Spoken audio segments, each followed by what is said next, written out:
pencalonan Donald Trump pada 2016 mencetuskan kebimbangan terhadap kemusnahan pemerintahan antarabangsa liberal di Asia. Trump mengancam untuk menukar pakatan dengan Jepun dan Korea Selatan menjadi raket perlindungan, membatalkan perjanjian perdagangan bebas serta meninggalkan sokongan terhadap nilai demokrasi liberal. Dalam ucapan perasmiannya, beliau menekankan slogan America First. Pentadbiran Trump memperkenalkan strategi Indo-Pasifik dengan membina blok bersama negara seperti India, Jepun dan Australia untuk mengekang pengaruh China. Namun pendekatan ini lebih eksklusif berbeza dengan kerjasama serantau seperti ASEAN. Trump juga menarik diri daripada perjanjian perkongsian Trans-Pasifik TPP dan mengambil pendekatan konfrontasi terhadap China. Walaupun retorik America First, dasar Trump di Asia ada persamaan dengan pendekatan pentadbiran Obama. Pakatan Amerika Syarikat dengan negara Asia seperti Jepun, Korea Selatan dan strategik terhadap Korea Utama kekal tidak berubah. Kelemahan Trump dalam melaksanakan misinya adalah akibat kekurangan pengalaman pengetahuan serta sokongan pasukan yang sehaluan. Dengan peralihan kepada pentadbiran Biden, terdapat peluang untuk dasar luar yang lebih konsisten di Asia Tenggara bagi menghadapi pengaruh China yang semakin meningkat. First. Dasar America First merupakan salah satu dasar yang telah diperkenalkan oleh Donald Trump pada tahun 2016. Dasar ini telah diperkenalkan sebagai sebahagian daripada janji kampanye Presiden Donald Trump yang akan berlangsung pada tahun 2017 sehingga 2021. Dalam ucapan peresmiannya sebagai Presiden pada tahun 2017, Donald Trump telah menyatakan bahwa setiap keputusan akan dibuat untuk melindungi pekerja Amerika, keluarga mereka, dan juga kedaulatan negara. Salah satu sebab dasar ini diperkenalkan ialah untuk menjaga kepentingan ekonomi Amerika Syarikat di tahap antarabangsa. Sebagai contoh, pada tahun 2018, di mana Donald Trump telah melancarkan perang perdagangan terhadap negara China, yaitu dengan meningkatkan tarif yang tinggi ke atas barang impor dari China. Seterusnya ialah penarikan diri Amerika Syarikat daripada perjanjian multilateral. Dasar America First ini telah menyebabkan Donald Trump untuk menarik Amerika Syarikat daripada perjanjian yang dianggap tidak membawa keuntungan kepada negara Amerika. Sebagai contoh, pada tahun 2017, di mana Donald Trump telah menarik Amerika Syarikat daripada perjanjian iklim Paris karena dianggap perjanjian tersebut tidak membawa keuntungan kepada Amerika. Bukan itu saja, Donald Trump juga telah menarik diri daripada perjanjian nuklir Iran 2015 dengan mendakwah bahwa perjanjian tersebut tidak cukup tegas untuk menghalang Iran daripada membangunkan senjata nuklir. Selain itu, dasar America First juga menyebabkan kawalan imigrasi di Amerika Syarikat menjadi semakin ketat. Donald Trump telah mengambil langkah yang sangat tegas untuk mengawal sempadan dan menyekat kemasukan pendatang asing tanpa izin. Hal ini untuk menjaga pekerja-pekerja Amerika daripada diambil alih oleh orang luar yang tidak mempunyai dokumen sah. Akhir sekali ialah penekanan dasar keselamatan terhadap negara sekutu. Dasar America First juga telah dapat dilihat dengan penekanan Donald Trump terhadap negara-negara sekutunya termasuk Jepun dan Korea Selatan.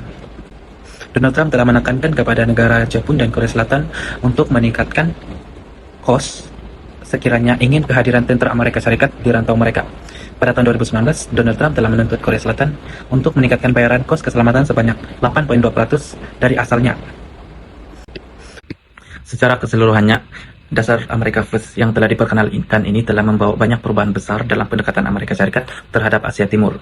Walaupun dasar ini berjaya dalam beberapa aspek, namun dasar ini juga membawa cabaran dan implikasi negatif, terutamanya dalam hubungan antarabangsa dan kestabilan ekonomi global.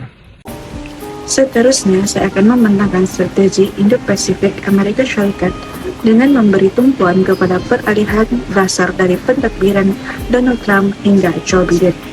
Pertama, strategi Free and Open Indo-Pacific yang diperkenalkan pada tahun 2017 oleh pentadbiran Trump bertujuan memastikan kebebasan pelayaran dan perdagangan di rantau Indo-Pasifik.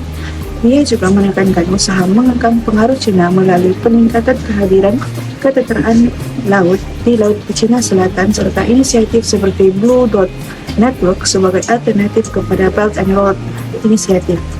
Kedua, peranan Quadrilateral Security Dialogue yang melibatkan Amerika Syarikat, Jepun, Australia, dan India telah diperkukuh untuk menghadapi cabaran keselamatan daripada ketegasan China.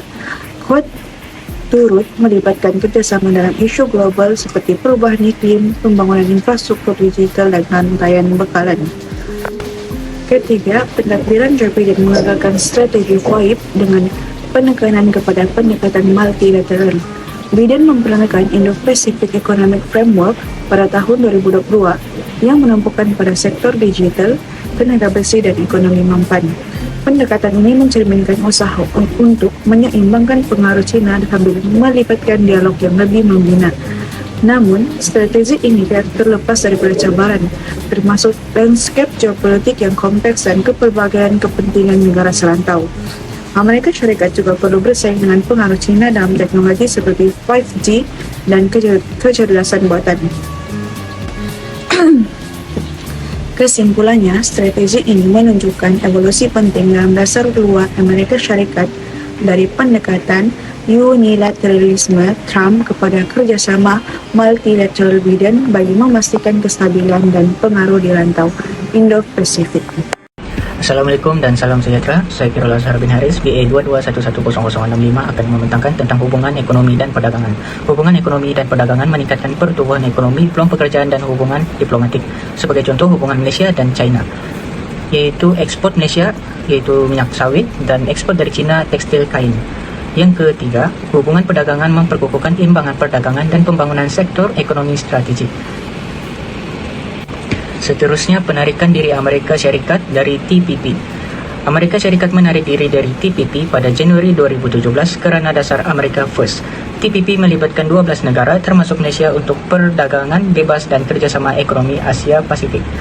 Amerika Syarikat keluar kerana kebimbangan terhadap pekerjaan domestik dan kedaulatan ekonomi Amerika Syarikat sendiri. Sebagai contoh, Malaysia dan negara lain memperkenalkan CPTPP pada tahun 2018. Akhir sekali, iaitu memilih bilateralisme berbanding multilateralisme. Amerika Syarikat di bawah Presiden Trump memilih perjanjian bilateral yang lebih menguntungkan Amerika Syarikat sendiri. Perjanjian multilateral seperti TPP dianggap kurang memberi kelebihan kepada Amerika Syarikat sebagai sebuah negara yang memimpin. Malaysia bersama negara lain meminda TPP kepada CPTPP pada tahun 2018. CPTPP memperluaskan akses pasaran dan memperkukuhkan hubungan ekonomi negara anggota. Dasar keselamatan dan ketenteraan Amerika Syarikat di Asia Timur telah melalui perubahan besar untuk menyelesaikan diri dengan cabaran geopolitik yang semakin kompleks. Rantau ini kini menjadi medan persaingan kuasa besar antara Amerika Syarikat dan China, serta menghadapi cabaran berterusan dari Korea Utara. Fokus utama dasar keselamatan Amerika Syarikat ialah mengekalkan pengaruh, memastikan kestabilan serantau dan melindungi kepentingan strategik Amerika Syarikat dan sekutunya. Pentadbiran Trump telah membawa pendekatan konfrontasi melalui strategi Indo-Pasifik bebas dan terbuka (FOIP). Strategi ini menumpukan kepada kebebasan navigasi dan mengekang pengaruh China di Laut Cina Selatan, termasuk meningkatkan londaran kebebasan navigasi. Trump juga telah melaksanakan tekanan maksimum ke atas Korea Utara melalui sekatan ekonomi dan ancaman ketenteraan, di samping mengadakan pertemuan bersejarah dengan Kim Jong-un. Walaupun hasilnya terhad, hubungan dengan sekutu tradisional seperti Jepun dan Korea Selatan turut diberi perhatian dengan desakan agar mereka meningkatkan perbelanjaan pertahanan. Biden pula mengambil pendekatan lebih multilateral, iaitu menumpukan kerjasama melalui platform seperti Quads dan AUKUS. Kehadiran ketenteraan Amerika Syarikat diperkukuh di kawasan strategik seperti Laut China Selatan. Biden turut mempererat hubungan dengan Taiwan melalui jualan senjata dan latihan ketenteraan yang sering mencetuskan ketegangan dengan Beijing. Laburan dalam ketenteraan, Biden telah melabur dalam ketenteraan melalui Pacific Deterrence Initiative yang telah meningkatkan teknologi canggih seperti senjata hypersonic dan AI, serta memperluas kehadiran ketenteraan di rantau yang kritikal. Sokongan kepada Taiwan dipertingkatkan dan sementara kerjasama keselamatan dengan sekutu seperti Jepun, Korea Selatan dan Australia diperkukuh melalui perikatan yang strategik. Keseluruhannya, pendekatan Amerika Syarikat dalam keselamatan dan ketenteraan di Asia Timur telah mencerminkan usaha berterusan untuk mengimbangi cabaran geopolitik dan mempertahankan kestabilan rantau Indo-Pasifik. Dalam kesimpulan pula, yang meringkaskan bahawa dasar dan strategi Donald Trump terhadap Asia Timur iaitu pendekatan America First. Dasar luar Trump yang menekankan kepentingan Amerika Syarikat memberi kesan mendalam terhadap perdagangan, keselamatan dan diplomasi di Asia Timur. Ketegangan dengan China, iaitu tarif tinggi terhadap import China bertujuan untuk mengurangkan defisit perdagangan dengan dengan Amerika Syarikat. Kesannya merebak ke negara-negara Asia Timur yang mempunyai hubungan erat dengan kedua-dua kuasa besar ini. Seterusnya, kelemahan kerjasama multilateral, yaitu dasar Trump melemahkan sokongan terhadap kerjasama serantau meningkatkan ketidakpastian dalam hubungan antarabangsa. Risiko konflik dengan BRIC. Kebimbangan terhadap konflik perdagangan antara Amerika Syarikat dan BRICS memberi kesan tekanan kepada negara Asia Tenggara yang rapat dengan blok tersebut. Seterusnya, keperluan strategi diplomatik berhati-hati. Negara-negara Asia Timur perlu menyesuaikan diri dengan dinamik geopolitik yang berubah dan mengelak terjebak dalam persaingan kuasa besar. Dengan itu, kembalinya Trump ke pentadbiran telah membawa cabaran baru bagi Asia Timur yang memerlukan pendekatan diplomatik yang bijak dan fleksibel untuk mengekalkan kestabilan serantau.